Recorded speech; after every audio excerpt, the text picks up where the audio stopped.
হরে কৃষ্ণ কৃষ্ণ কৃষ্ণ হরে হরে, হরে রাম রাম রাম হরে হরে।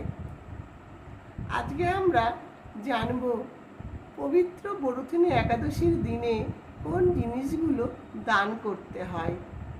কারণ আমরা শাস্ত্রমতে জেনেছি যে আগামী 21শে বৈশাখ 4ই মে শনিবার পবিত্র বরুথিনী একাদশী ব্রত।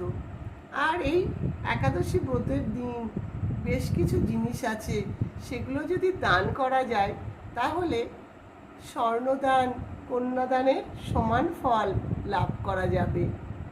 তাই আমরা জানব, প্রথমত হলো অন্নদান।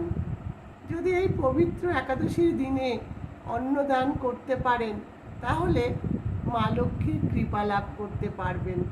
কারণ মানুষ, দেবতা এবং পিতৃলোক সকলেই অন্নদানে পরিতৃপ্তি লাভ করে।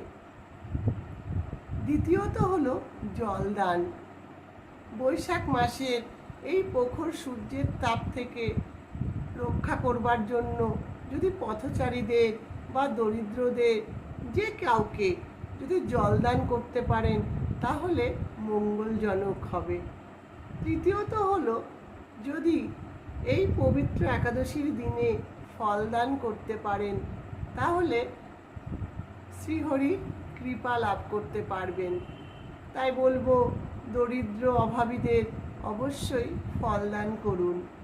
তারপর বলছে যে যদি এই পবিত্র একাদশীর দিনে তিল জলে ভাসিয়ে দেওয়া যায় তাহলে শ্রীহরি এবং শনিদেবের কৃপা লাভ করা যায়।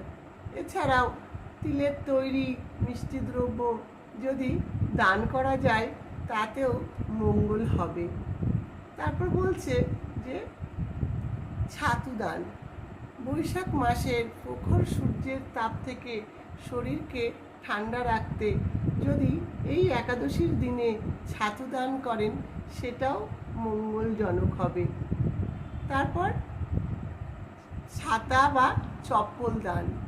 যদি এই পবিত্র একাদশীর দিনে ছাতা ও চপ্পল দান করতে পারেন অভাবী দরিদ্র মানুষদের তাহলে কি হবে, ভগবানের কৃপা লাভ করতে পারবেন। তাই বলবো, যে যেমন পারবেন অবশ্যই কিছু না কিছু দান করুন আর ভগবানের কৃপা লাভ করুন, মা লক্ষ্মীর কৃপা লাভ করুন। হরে কৃষ্ণ।